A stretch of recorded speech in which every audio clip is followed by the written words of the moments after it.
Thank you, Aisling. So Mike Morrison, a local writer, covers all things pop culture on his award-winning site, Mike's Bloggity blog. So, we're halfway through the summer, Mike. Halfway. And we said Mike is going to know the things you have to do before the summer's over. Yes. You got it ready for us. Yes, I do. So there's a couple of things. I mean, we only have a couple of weeks left.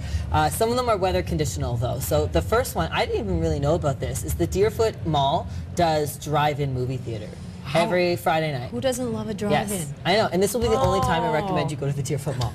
But they do movies every Friday night, so you get there at like 5:30. Yeah. It doesn't cost very much. You park your car, and there's always events going on before the movie, and the movie starts at like 9:30. This week's movie is Grease Sing Along. No way! Yeah, so you're singing in your car, and I guess they're doing a whole 50s theme. There's going to be cars and poodle skirts and all that sort of stuff. Yeah. This is fun, and if you went to drive-ins when you were kids, everybody gets out and circulates and gets back in their cars. Gets back in the trunk. Remember that? That's how everybody got into the drive-in. None of us ever did that.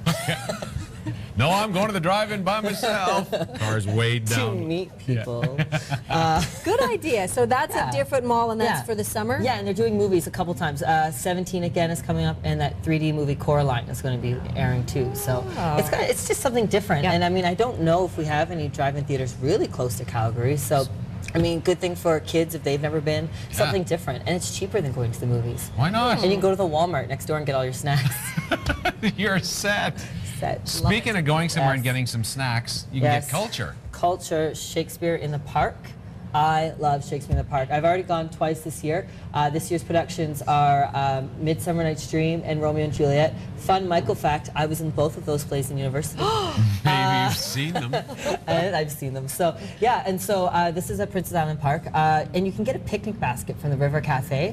And it comes with like hummus, sandwiches, a bunch of little snacks, and a little picnic basket. And it's like 28 bucks. The River Cafe does great food. And that's the only time you'll ever be able to afford it, to eat at the River Cafe. So you're set. Get a picnic and go watch some great theater. Yeah, and you can actually reserve seats if you really want. Like, you put your blanket down and enjoy it, but the first 2 rows are reserved seats, so you can pay a little bit extra and know that you're going to get a great seat. And Romeo and Juliet, really great production of it this year. It's modern, it's kind of like a hip-hop thing. Like, it's really, I had a great time. Great. It's really fun, yeah. Calgary Fringe Festival. Calgary Fringe Festival. I'm sure you guys will be talking about it this week, but it starts on Friday, 10 days. Basically takes over Inglewood. And for people who haven't really been to a Fringe Festival, it's really like no other festival. It's when all the really interesting theater people come out for 10 days and take over a neighborhood. Or you can say the crazies. That's I don't want to. They watch this show. But it's not. It's all kinds of great artistic people putting on shows. Yeah, it's different shows, and there's the Sunfest in Inglewood that day, and there's buskers, and there's fashion shows. And a lot of this stuff is free, right? Well, a lot of it is free. A lot of it's free. And you get to see a bunch of different new shows. Urinetown, which won Best Musical a couple years ago, started off as a Fringe Festival show. So you never know what you're going to see. I wanted to mention some shows, but a lot of them have inappropriate words in the titles, so I can't today. But go to the website and check it out. It's all linked on there. Take us to the river. What do you got there? Elbow River. Have you guys floated down this year yet? I have. You did? Not this year. I did last year. Yes, I love the Elbow River and the Bow River. I prefer the Elbow River. It's obviously a little smaller and a little more intimate. Couple tips: obviously, wear your life jacket. Get a good raft. I like to bring snacks. Bring extra so you can trade with other people floating down the river. I have not heard of this phenomenon. Yeah, I do that. I'm like, what do you got over there? They're like chips. I'm like, I got some chocolate bars, and you toss them over. Yeah, it's really fun. Also, it's totally fun. It's true. It's true. Also, go pee before you go, because no one likes a river pier. No. That's tacky. It's gross. I don't like it. And I always buy your raft on Wednesday or Thursday so they don't sell out on the weekend. If it's going to be a nice weekend. Exactly, exactly. And then the other one is spend a little extra money on the raft, because then if you don't, your butt is like scraping across the floor of the elbow the whole time. So, yeah, but that's really fun. That's a really good way of maybe if you're taking some friends to Calgary, who's never been to Calgary, kind of they could see all through Mission, all through some really neat neighborhoods and some beautiful mansions. And it's your place. My house is there. Now, we're not going to have time to do all the rest of them, but they're on your blog. Yes. And we have that link for Mike's Bloggity blog on ours. You can stay. We got some more chatting to do. Oh, great. Excellent. BreakfastTelevision.ca if you're looking for Mike's Bloggity blog. We are going to take a break. We have weather and traffic on the other side. There are some showers happening right now, but the sun will return. Oh, yes. Oh, yes.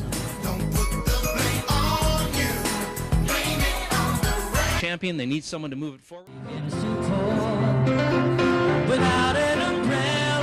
Back to BT 7:44 on your Tuesday morning. Yeah, grab your umbrella. It's a wet start to the day. 16 going to 19 Thunder Boomers later on this afternoon again. Mike, I want you in on this argument. Okay. Mike Morrison from Mike's Bloggity blog staying with us here. This is the latest Wired magazine with Brad Pitt on the front.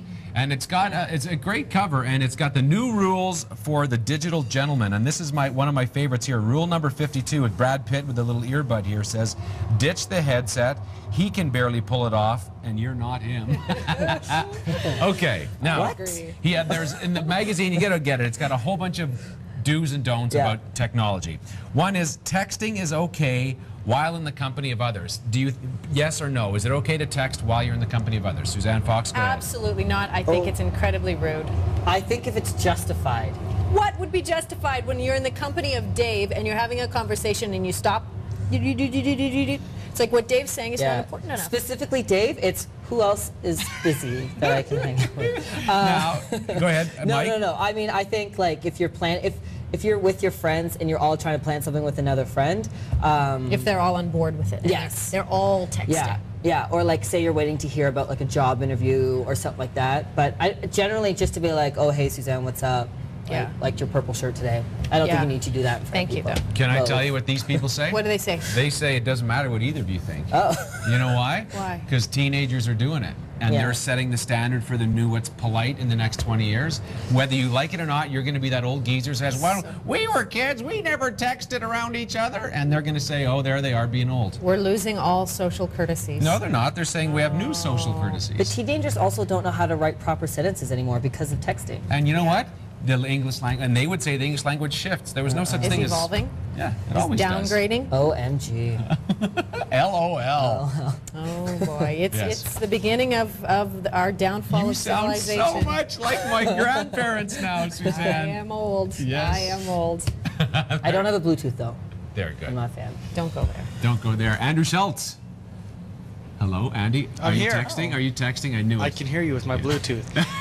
Text all you want. Turn your cell phone off in the restaurant and the movie theater. Thank you very much. I don't want to hear because you're a big important person. You don't need to take that.